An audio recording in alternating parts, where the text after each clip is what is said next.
El invierno había sido largo ese año. Más largo de lo que los ancianos recordaban. El río tardó en romper su hielo, y cuando al fin lo hizo con un rugido. El agua bajó sucia, cargada de ramas, barro y huesos. Los lobos se habían acercado al campamento buscando comida, y los ciervos eran pocos y escurridizos. A esas alturas, todos estaban cansados. Hasta los más jóvenes caminaban con el cuello hundido y los ojos hacia el suelo. Solo uno seguía al pie de su tienda con la misma postura de siempre, recta, firme, como si el tiempo no pasara por su espalda. Se llamaba Nasasá, aunque los más jóvenes lo conocían como Cuervo Silencioso. Tenía más de 70 inviernos, el rostro surcado por arrugas profundas como grietas en roca seca, y los ojos negros como noche sin luna. Hablaba poco. No por orgullo, sino porque no le quedaban demasiadas palabras que decir. Había vivido todo. Había perdido todo. Su esposa había muerto hacía 20 inviernos, y su único hijo, Akecheta, había caído en una emboscada cuando aún era un joven impetuoso. Desde entonces, Nasasá hablaba con los árboles, con el fuego, con el viento. Y ellos le respondían en forma de sueños, de silencios cargados, de presagios. Aquella mañana de abril, salió como cada día a caminar junto al río. Llevaba un bastón tallado con símbolos antiguos y una capa de piel de ciervo. El sol apenas asomaba entre las nubes y el agua corría rápida y fría. Bajó la mirada para ver cómo el río arrastraba las hojas y ramas de los árboles caídos, y entonces lo vio. Primero creyó que era un animal. Luego pensó que era un fardo. Pero cuando el bulto se acercó más a la orilla, y el agua lo empujó contra una piedra, comprendió que era algo distinto.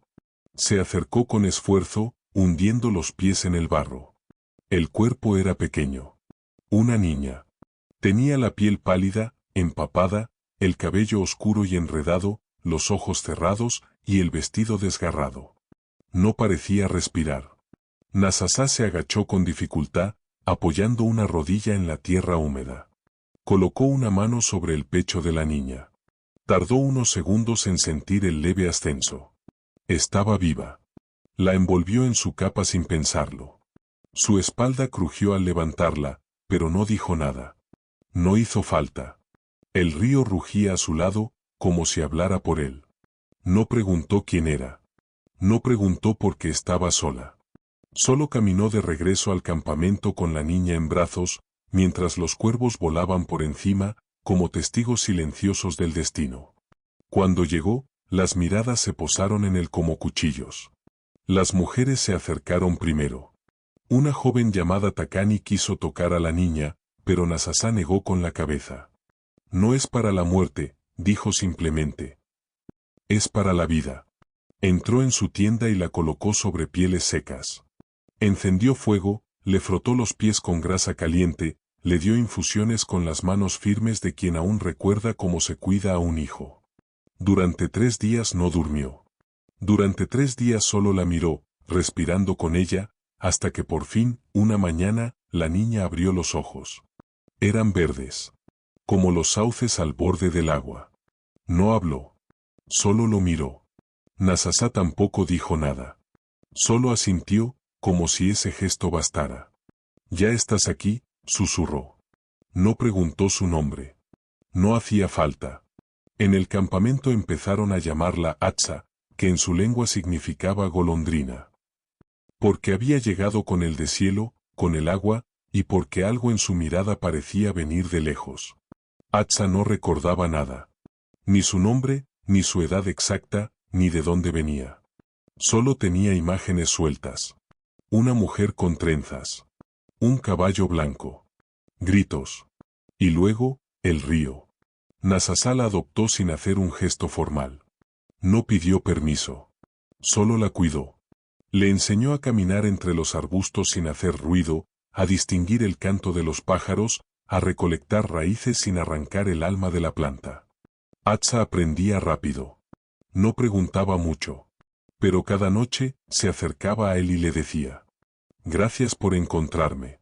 Y él respondía siempre lo mismo: «No te encontré.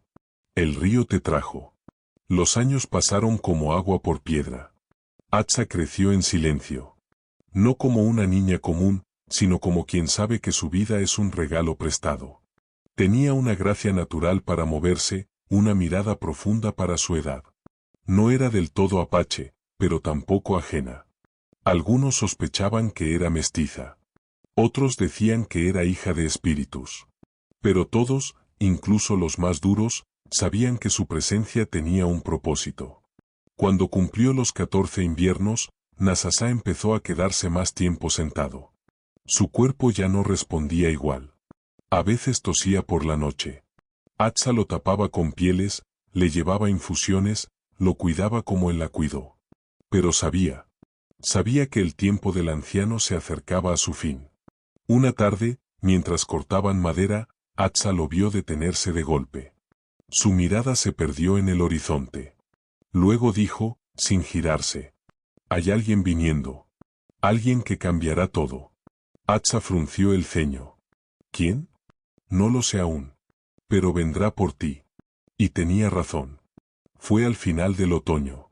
Atsa ya tenía casi 15 años. El viento traía olores distintos. Una patrulla de cazadores encontró huellas de caballos cerrados cerca del bosque. No eran de apache. Eran huellas profundas, con herraduras cuadradas.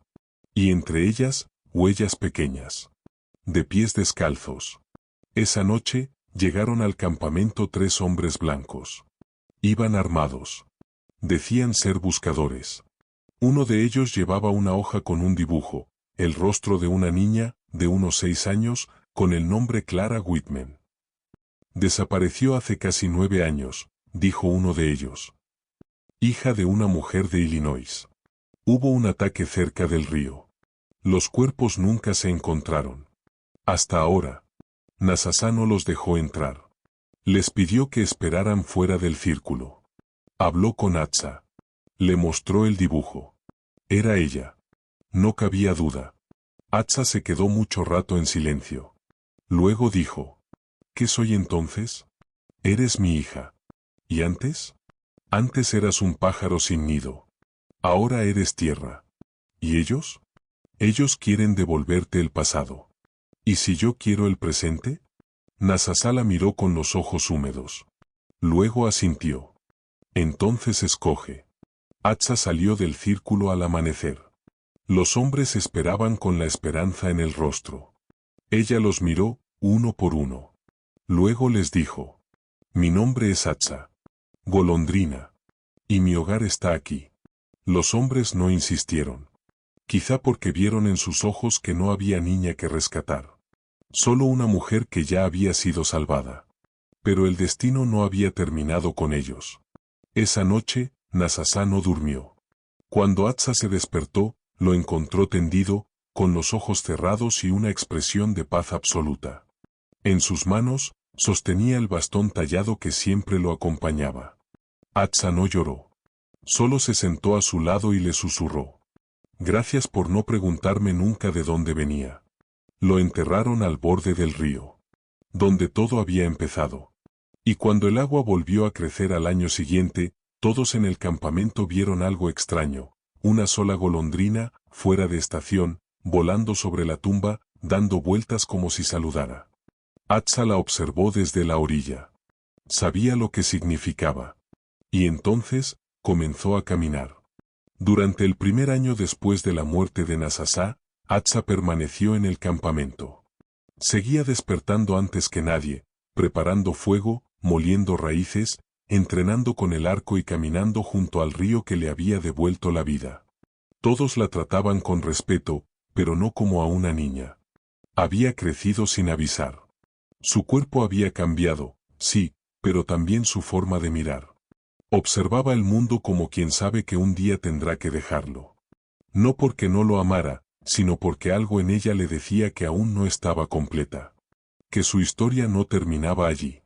La anciana Takani, que había sido como una segunda madre en el campamento, le hablaba en voz baja mientras trenzaba cestas o cocía pieles.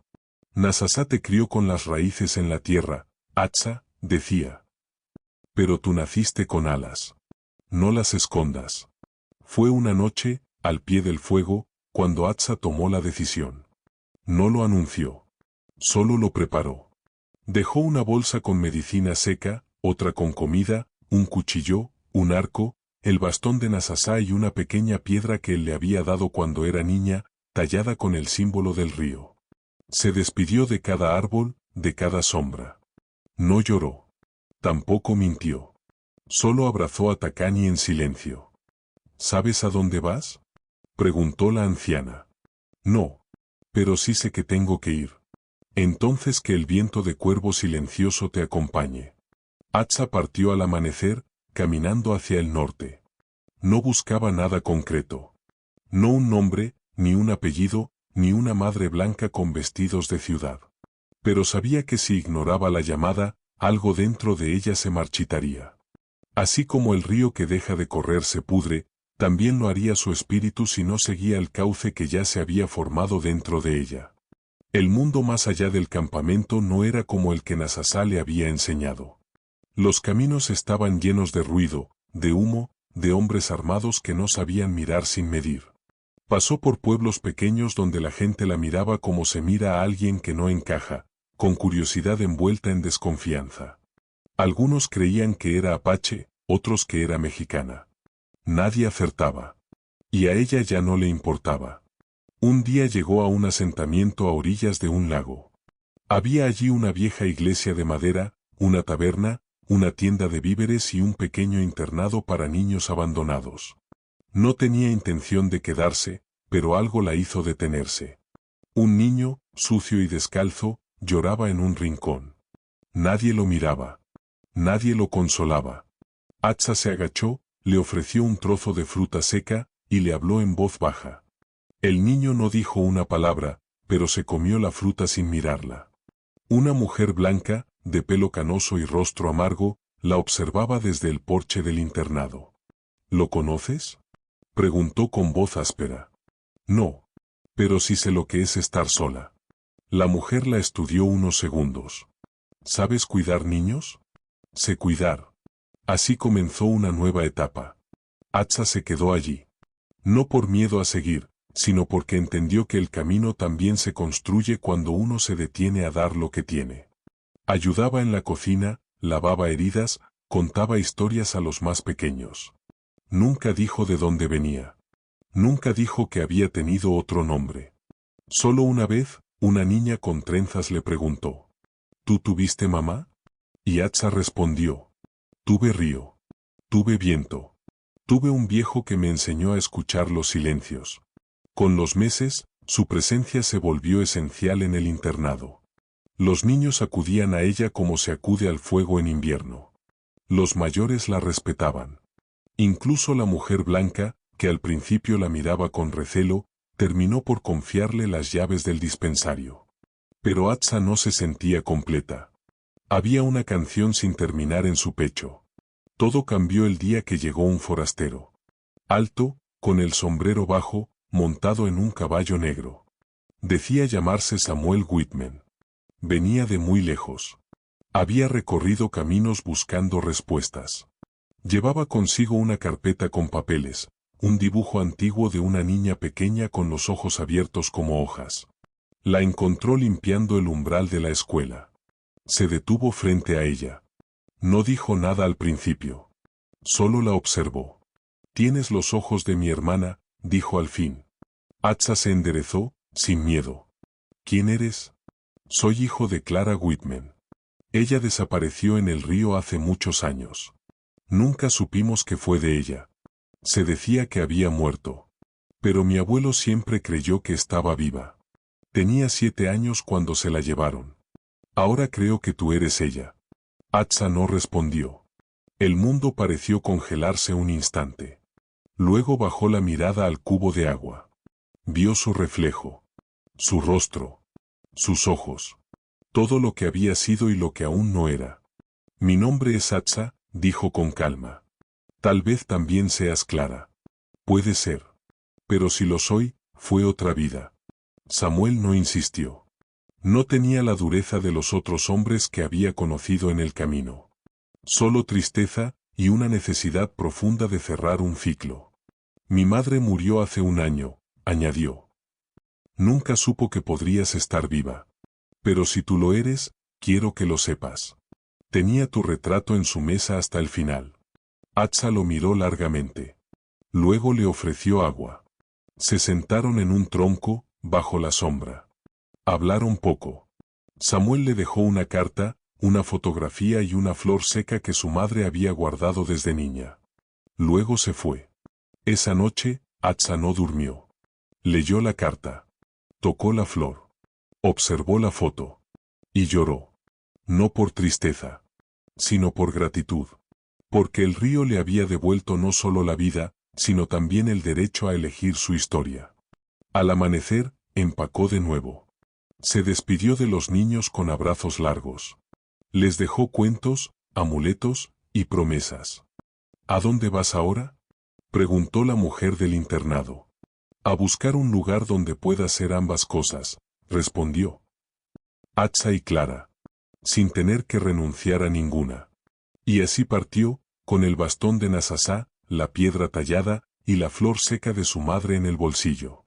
El camino hacia el sur le pareció más largo que nunca.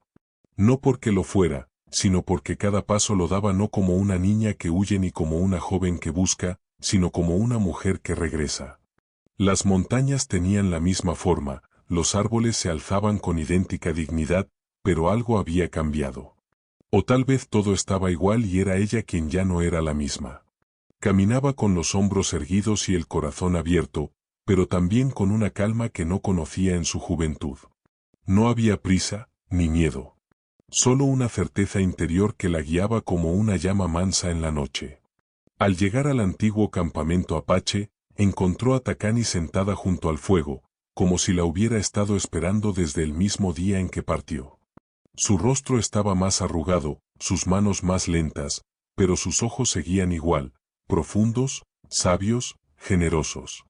¿Has vuelto?, dijo sin sorpresa. Sí, respondió Atsa. No a quedarme, pero sí a honrar. Takani asintió. Preparó té con salvia y le ofreció un cuenco. Se sentaron juntas en silencio, como solían hacerlo en los inviernos largos, cuando el mundo entero se reducía al crujido del fuego y el murmullo del viento. He sabido cosas, dijo Atsa al cabo de un rato. Me han contado quién era. Me han mostrado pruebas. Tengo un nombre de sangre. ¿Y qué harás con él? Nada. Lo dejaré estar. No lo niego. Pero no me define. ¿Y el otro nombre? Ese vive en mí. Takani le tomó la mano con ternura. Entonces has entendido lo que Nasasá siempre quiso enseñarte, que uno no es lo que nace, ni lo que pierde. Uno es lo que elige conservar.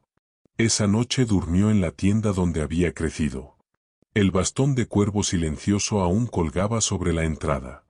La piedra tallada descansaba bajo su almohada. Y en sueños, escuchó la voz grave y pausada del anciano que la salvó del río. Ya sabes caminar.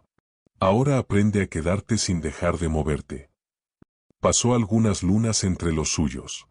Ayudó en los partos, enseñó a los niños a leer las nubes, curó con medicina de montaña, recogió historias de los ancianos y las volvió a contar con una voz propia. Pero el corazón le decía que aún faltaba algo. No un lugar, ni una respuesta. Faltaba alguien. Fue entonces cuando conoció a Hani. No fue un encuentro de leyenda. No hubo relámpagos, ni fuego. Fue en el mercado de una aldea vecina, mientras Atsa compraba sal y corteza seca para tintes. Hani estaba vendiendo pieles curtidas, con las manos manchadas de trabajo y la mirada atenta. La reconoció antes de que ella lo viera.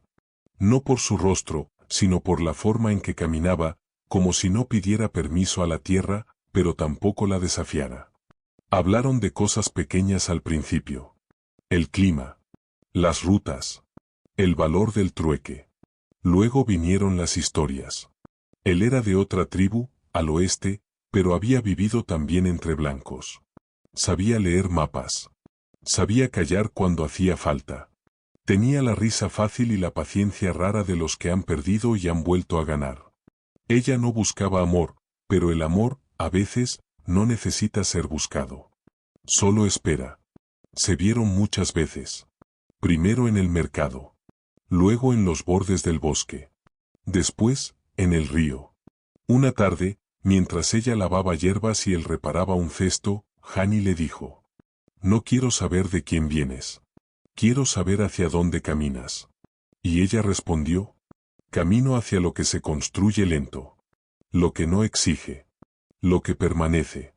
Entonces él la miró con la gravedad de un árbol viejo y le dijo: «Entonces camina conmigo». Y eso hicieron. Volvieron juntos al campamento apache. No para imponer nada. No para reclamar. Solo para ofrecer. Fueron recibidos con respeto, con esa mezcla de alegría silenciosa que se da entre los que han vivido mucho y saben que los regresos no se fuerzan. Atza y Hani no tuvieron hijos propios. Pero criaron a 3 que quedaron huérfanos después de una epidemia. Uno de ellos tenía los ojos verdes como los sauces. Atza lo llamó Nasasá, en honor a quien la rescató. Cada vez que le hablaba, algo en su voz temblaba de ternura y de recuerdo. El niño no sabía de dónde venía, pero sí sabía lo que era ser amado. Pasaron los años. El cuerpo de Atza comenzó a hacerse más lento. Los cabellos le encanecieron con belleza. Hani le decía que parecía la nieve en las cumbres, dura, silenciosa, eterna. Vivieron sin grandeza, sin hazañas, pero con una paz que se respiraba en los gestos pequeños. Un día, Atza se sentó frente al río. Era primavera. El agua bajaba fuerte, cantarina, cargada de vida. Cerró los ojos. Escuchó. «Estoy lista», susurró. Al atardecer, se recostó junto a Hani. Él le tomó la mano, como hacía cada noche. Pero esta vez, ella no despertó. Hani la enterró donde el río gira, bajo un roble joven que ella misma había plantado años antes. No hubo cantos, ni tambores. Solo el silencio. Y el vuelo de una golondrina, solitaria, que dio 3 vueltas sobre su tumba antes de perderse en el cielo. Nasasá, el niño, ya crecido, escribió una vez sobre ella: «Mi madre no nació de un vientre. Nació del agua. Nació de un viejo que supo ver más allá de la piel. Nació de sí misma. Y con eso nos enseñó que hay vidas que no necesitan apellido. Solo dirección». La primera vez que escuché mi propio nombre pronunciado por alguien que no me conocía, fue para culparme de algo. Tenía 17 inviernos y había salido del campamento por primera vez sin avisar. Caminé hasta un pueblo pequeño, de casas de madera y calles de polvo, donde el mercado se mezclaba con el humo de las cocinas y las miradas no eran tan pacientes como las de mi gente. Me habían enseñado a mirar sin bajar los ojos, a no alzar la voz sin causa, a elegir la paz antes que la lanza. Pero allí, todo era distinto. El respeto se imponía con gritos o con fuerza.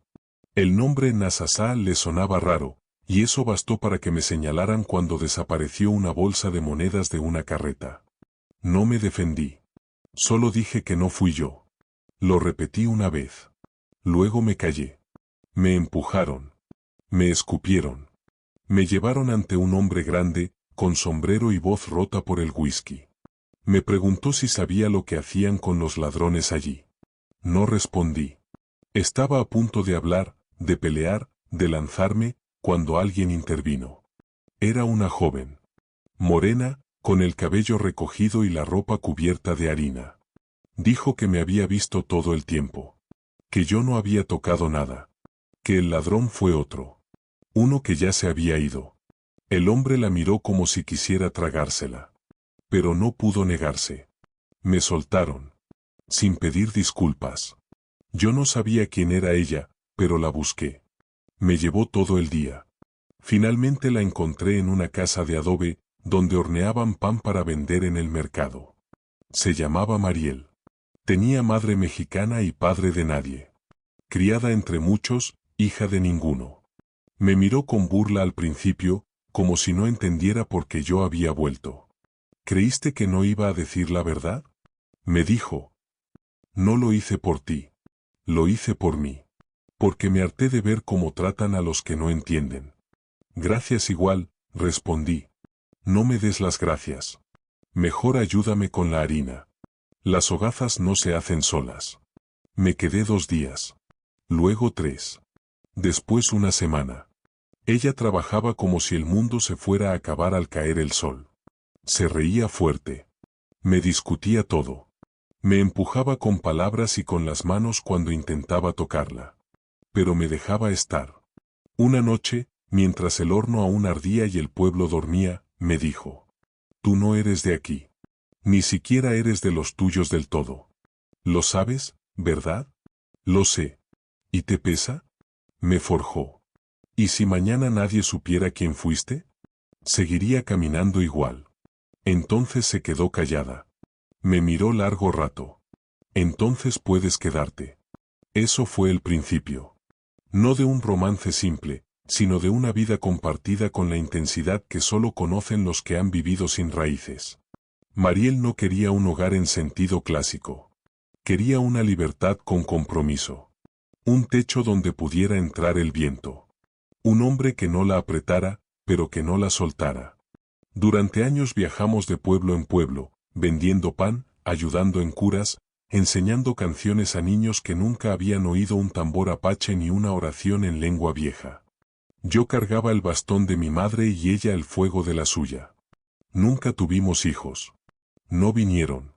No los buscamos. Pero sí criamos a 2 niñas huérfanas que encontramos una vez bajo un puente, con los ojos vacíos y las costillas marcadas. Les dimos pan, un sitio, un nombre.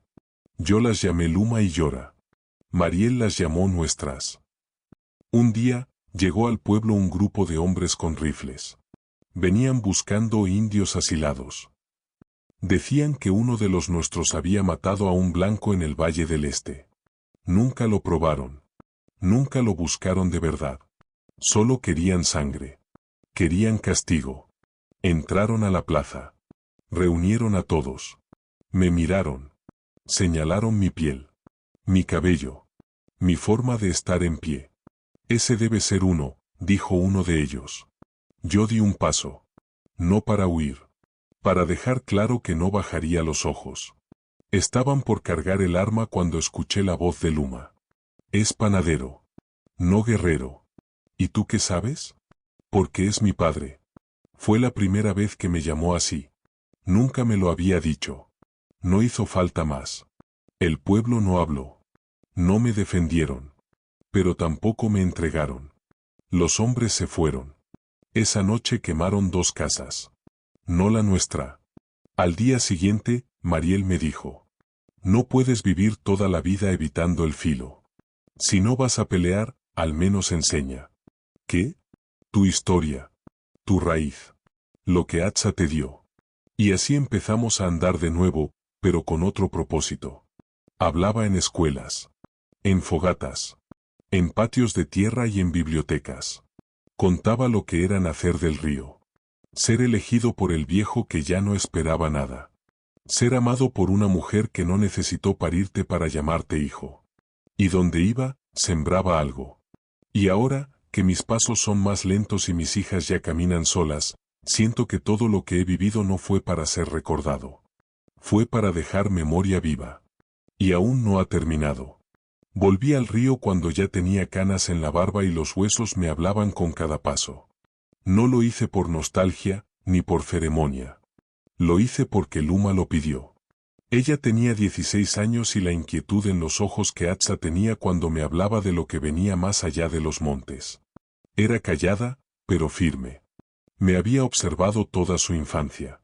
Sabía que yo no era como los otros padres, pero nunca me lo reprochó. Solo quiso entender.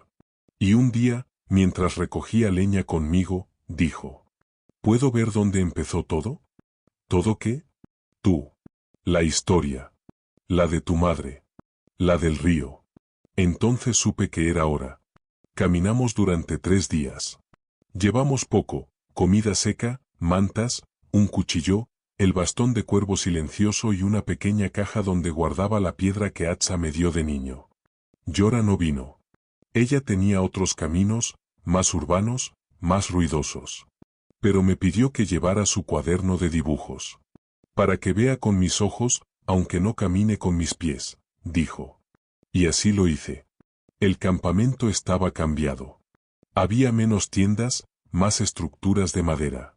Algunos jóvenes hablaban ya más español que apache, pero aún conservaban las canciones.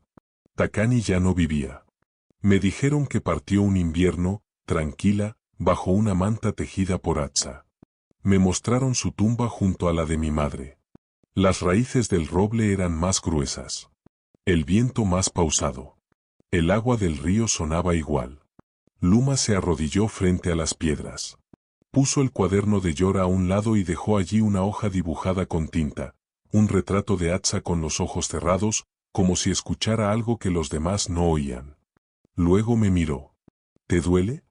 Ya no. Me llena. ¿Y qué somos entonces, papá? Somos lo que ella soñó que fuéramos. Aunque nunca lo dijo. Esa noche encendimos fuego como lo hacíamos en casa. Conté historias. Luma preguntaba. Escuchaba.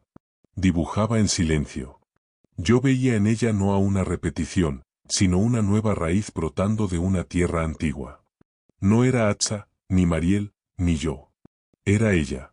Pero traía dentro de sí todos esos nombres. Al amanecer me senté junto al agua. El bastón a un lado. La piedra en la mano. Y entendí lo que Nasasá me quiso decir la noche antes de morir.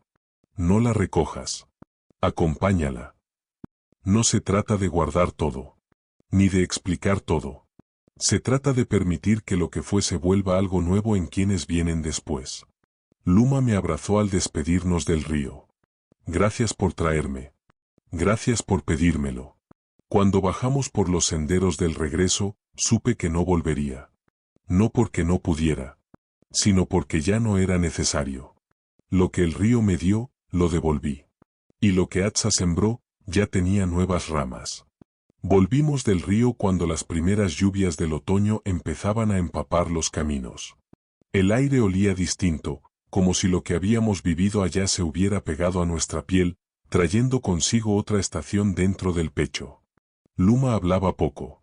Se notaba que algo se había despertado en ella, pero no me lo decía. Solo miraba los árboles con más lentitud. Tocaba las piedras antes de pisarlas. Y cada noche, en vez de dibujar como siempre, se quedaba simplemente sentada, mirando el fuego apagarse. Yo la dejé estar. Con los días, volvió a su rutina. Ayudaba en la panadería de Mariel, cuidaba a los niños pequeños del pueblo y dibujaba en su cuaderno con una precisión que parecía crecer sola. Pero ya no era igual.